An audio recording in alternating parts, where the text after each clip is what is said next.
Shalom y bienvenidos a Vía Haftaj Israel, una frase hebrea que significa amarás a Israel. Esperamos que se queden con nosotros, ya que nuestro maestro, el Dr. Baruch, nos compartirá una enseñanza expositiva de la Biblia. El Dr. Baruch es profesor titular del Instituto Zera Abraham, con sede en Israel.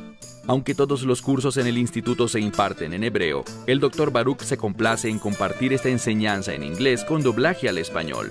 Para más información, visítenos en amarasaisrael.org o descargue nuestra aplicación móvil Mi Estudio Bíblico. Aquí está Baruch y la lección de hoy. Puedes conocer mucho acerca de una persona simplemente observando a sus hijos.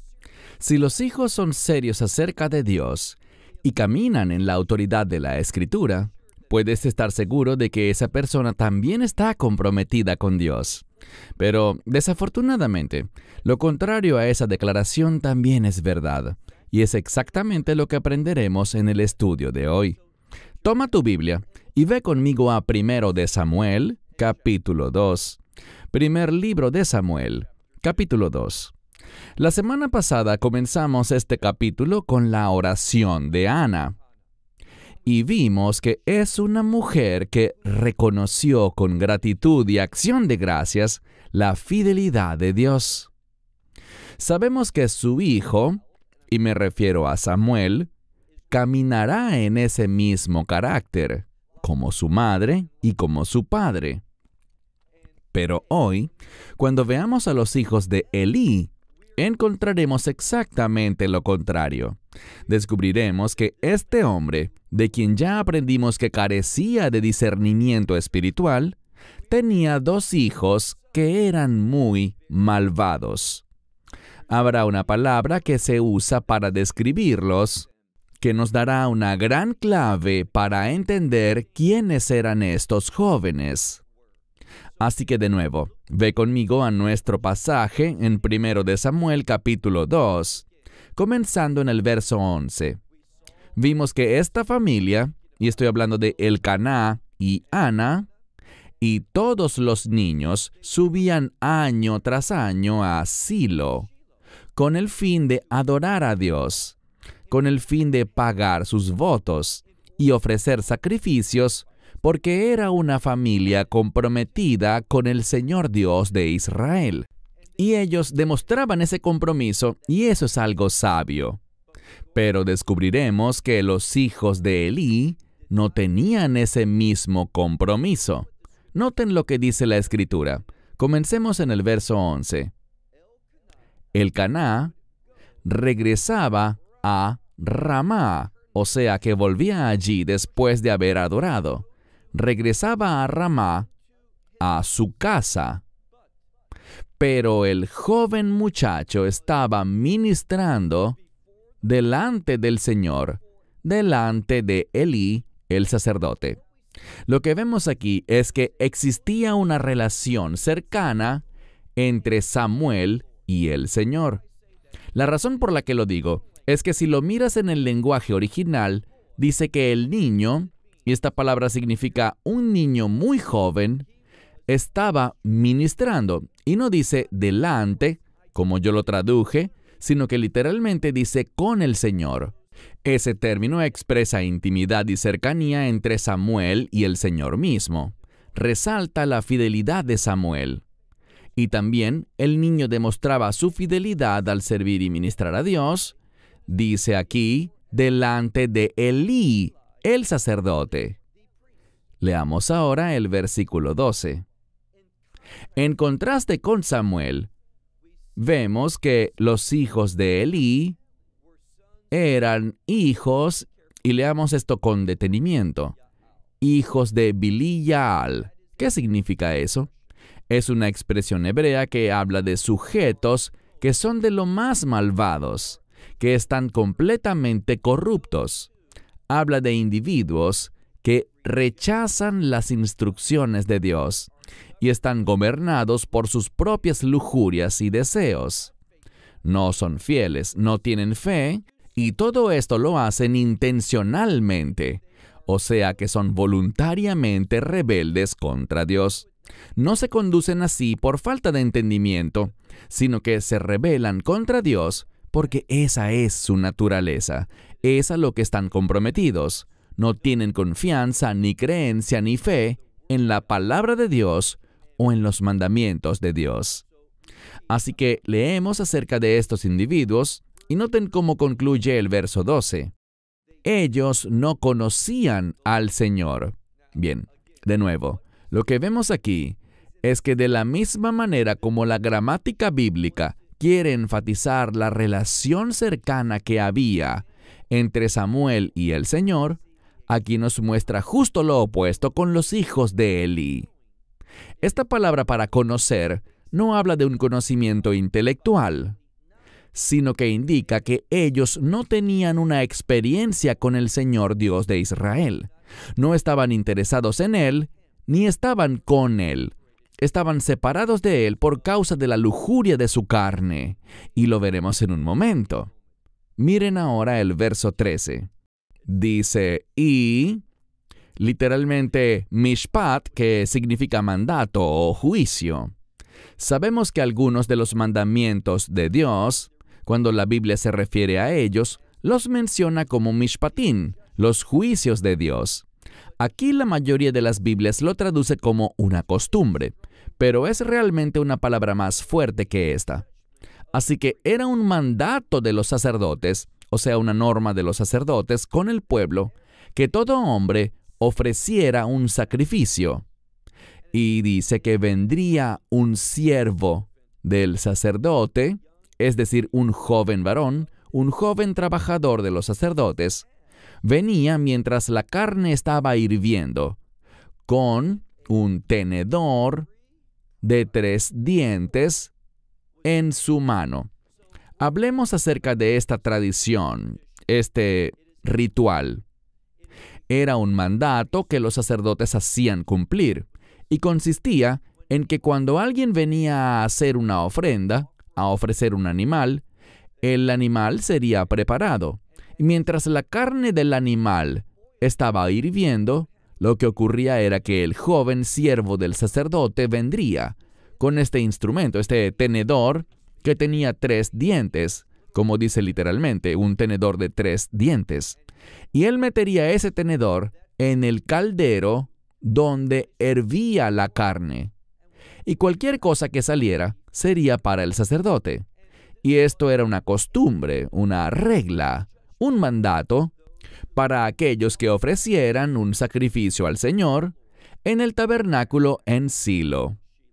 Sigamos leyendo. Dice el versículo 14, y él golpearía en el recipiente, o sea, el recipiente que contenía el agua, la olla, el caldero, o lo que fuera que sostenía el agua que tenía la carne del sacrificio. Vemos 4 palabras diferentes que se usan aquí para un recipiente, un caldero, una olla o el envase que contendría el agua mientras hervía con la carne. Esto era lo que se hacía. Y dice, y todo lo que lograba enganchar con ese tenedor, lo tomaría. ¿Quién lo tomaría? El sacerdote lo tomaría. Y así lo hacía todo Israel. Los que venían allí a Silo. Así que esta era simplemente una costumbre, una regla que los sacerdotes hacían cumplir para obtener su porción. Y sabemos que según la Escritura, había una porción de esa ofrenda a la que los sacerdotes tenían derecho, y esta era la fórmula que usarían para obtener su porción. Bien, sigue leyendo porque el texto va cambiando. Podríamos decir que se pone peor. Mira el verso 15. Asimismo, antes de quemar la grasa, y no hace mucho me preguntaron acerca de esta palabra grasa o grosura.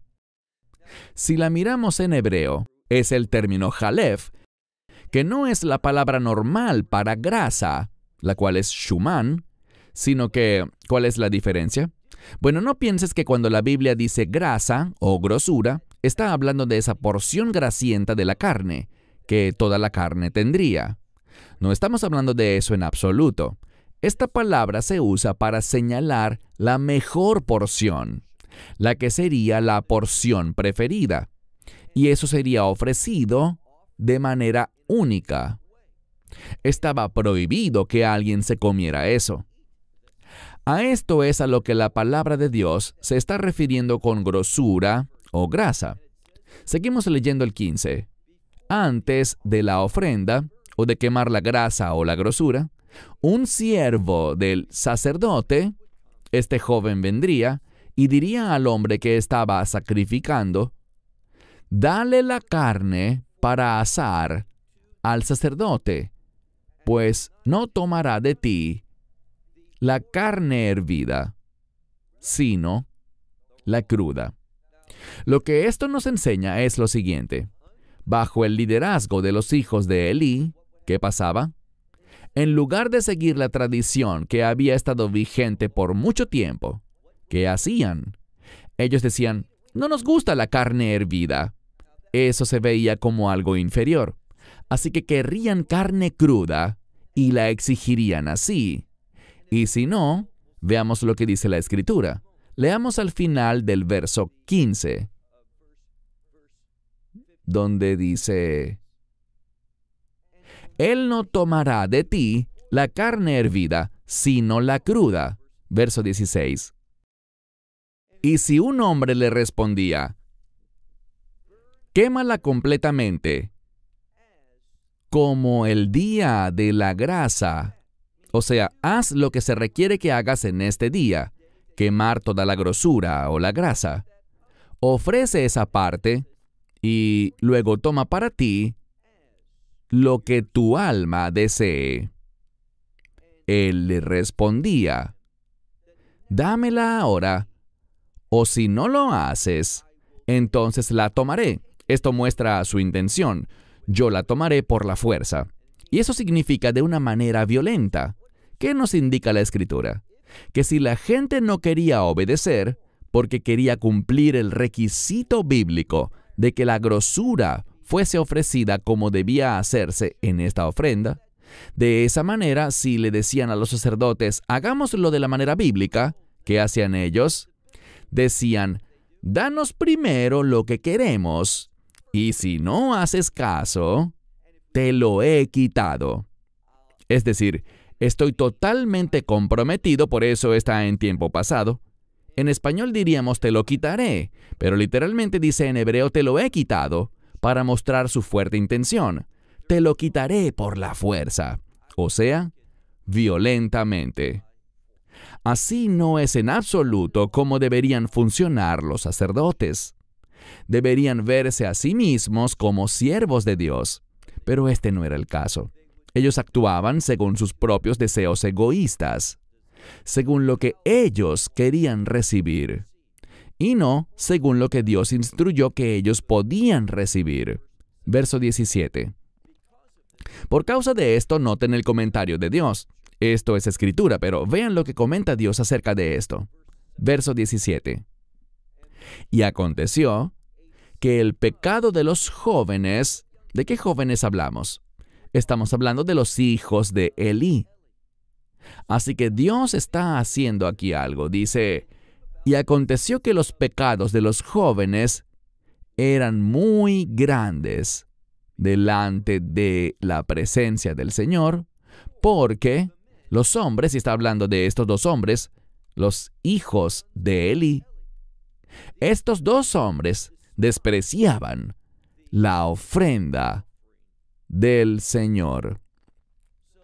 Ellos no estaban interesados en que el sacrificio se hiciera de la manera correcta.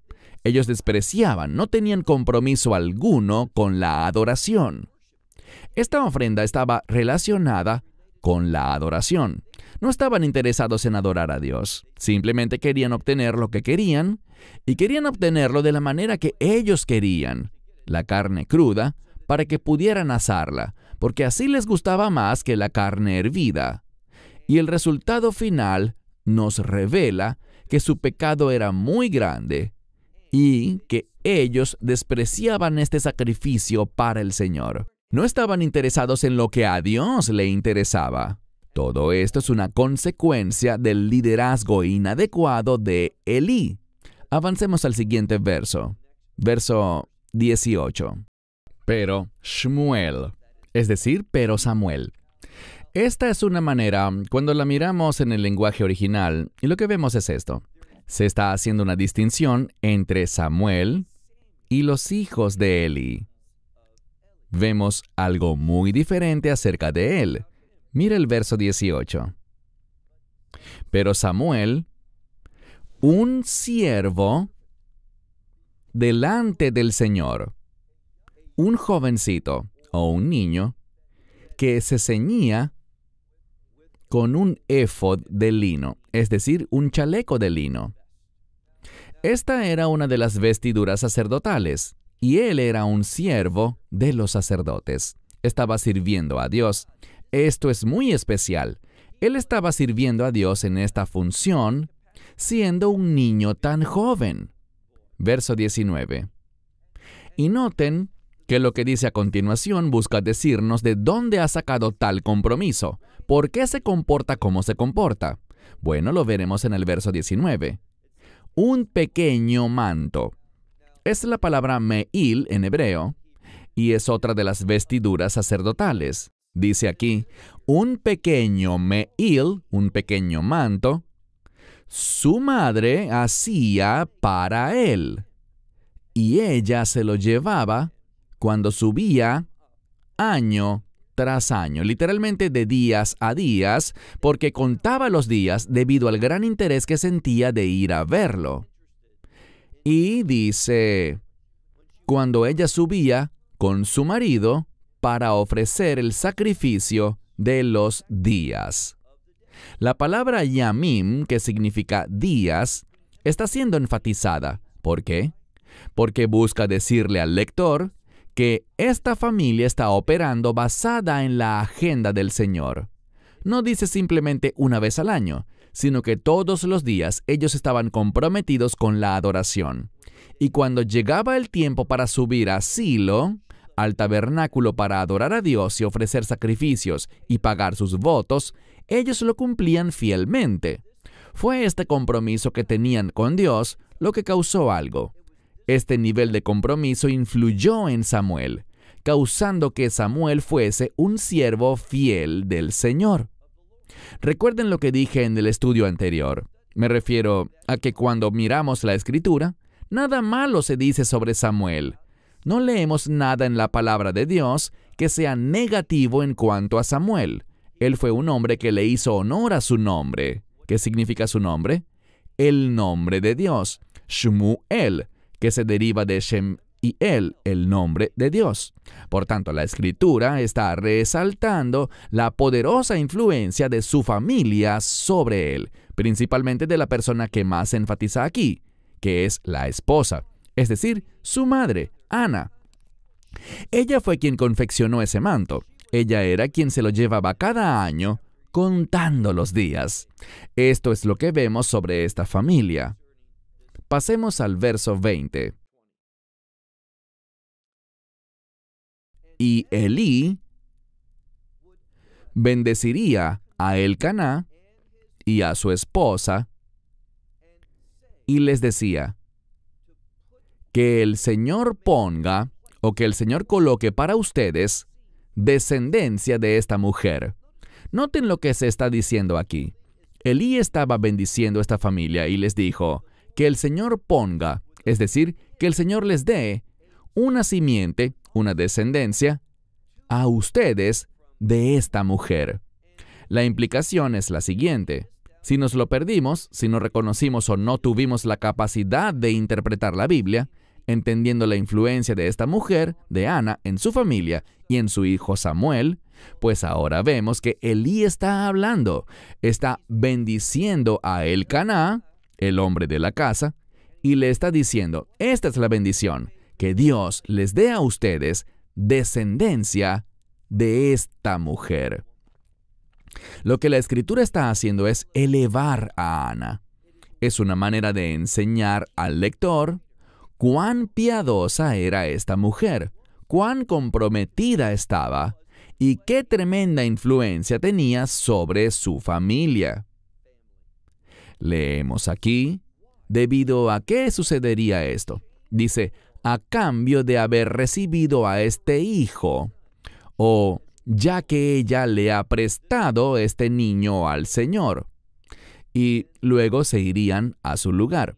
Es decir, ella constantemente vivía con la conciencia de aquel voto que había hecho.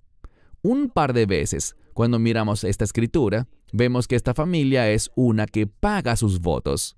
Ellos suben en el tiempo señalado delante del Señor para adorarlo, para ofrecer sacrificios y para influir en su hijo Samuel. Él era una respuesta de la fidelidad de Dios. Ana fue fiel. Dios le concedió su petición. ¿Y qué hizo ella? Ella se lo entregó al Señor. Ella le llevó a Samuel al sacerdote para que sirviera al Señor y demostrara esa misma fidelidad de la familia para con el Señor. Y vemos que Samuel fue ciertamente un hombre de Dios, un siervo humilde del Señor. Y todo esto sucedió en respuesta a este préstamo que había hecho Ana al Señor al darle su hijo, y luego se fueron a su lugar, es decir, al hogar de Elcaná, donde vivían. Pasemos al verso 21. Hay una palabra aquí que es de lo más significativa.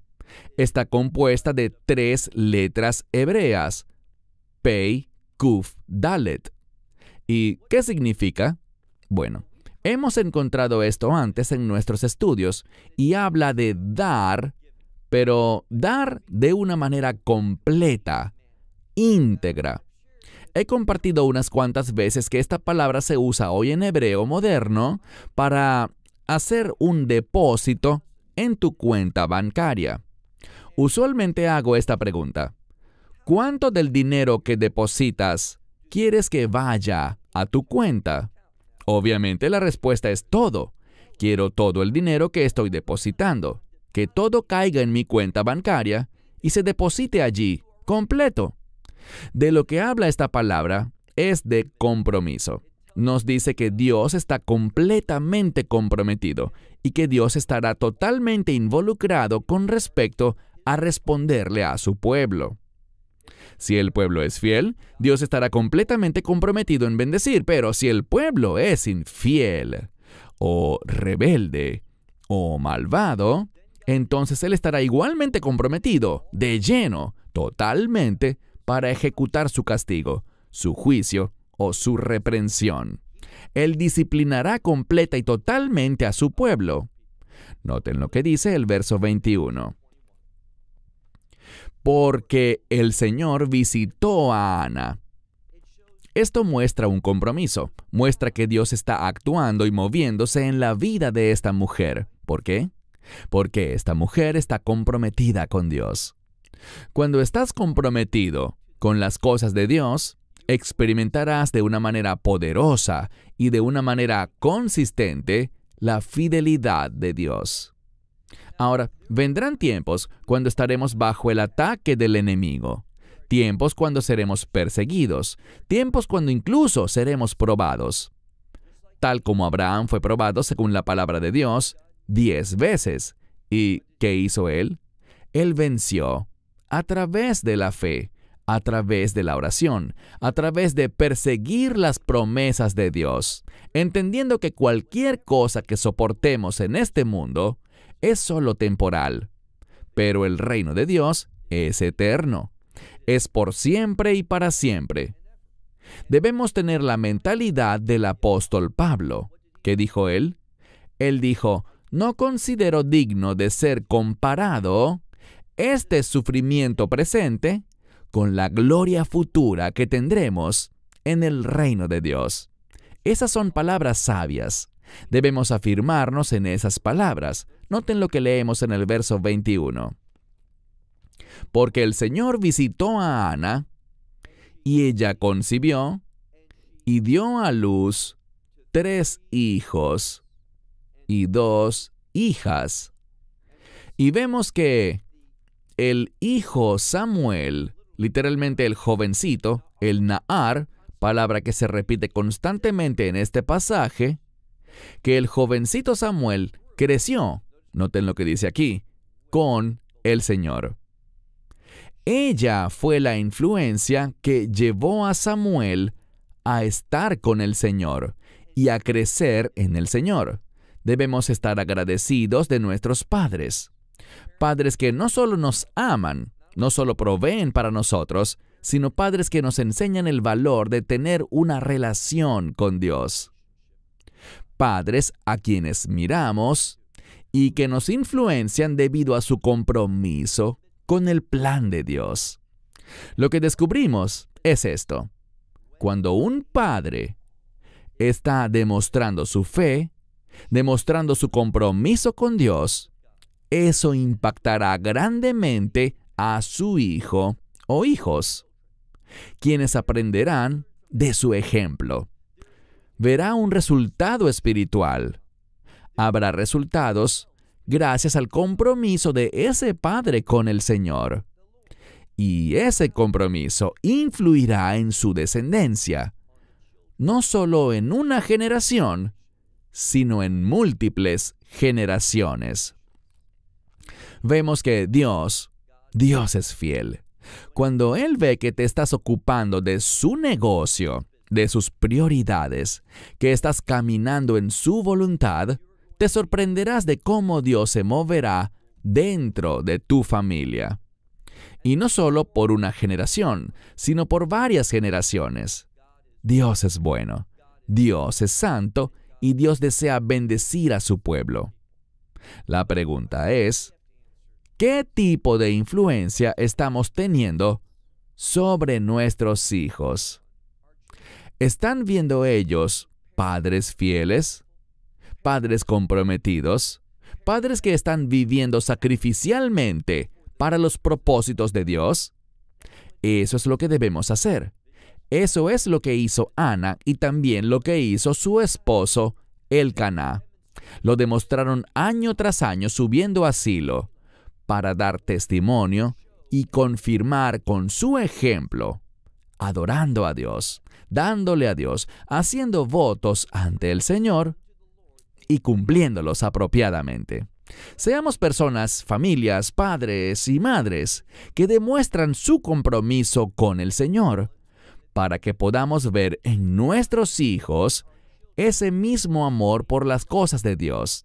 Cierro con esto hasta la próxima semana. Que Dios los bendiga. Shalom, desde Israel. Shalom from Israel. Esperamos que te hayas edificado con el mensaje de hoy y lo compartas con otros.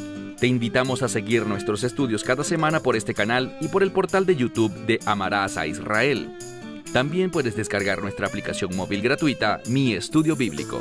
Finalmente, para obtener más información sobre nosotros, visita nuestra web amarasaisrael.org, donde encontrarás otras conferencias de Baruch en audio, video y texto. Hasta el próximo programa. Que el Señor te bendiga en Yeshua HaMashiach, Jesús el Mesías, mientras caminas con Él. Shalom desde Israel.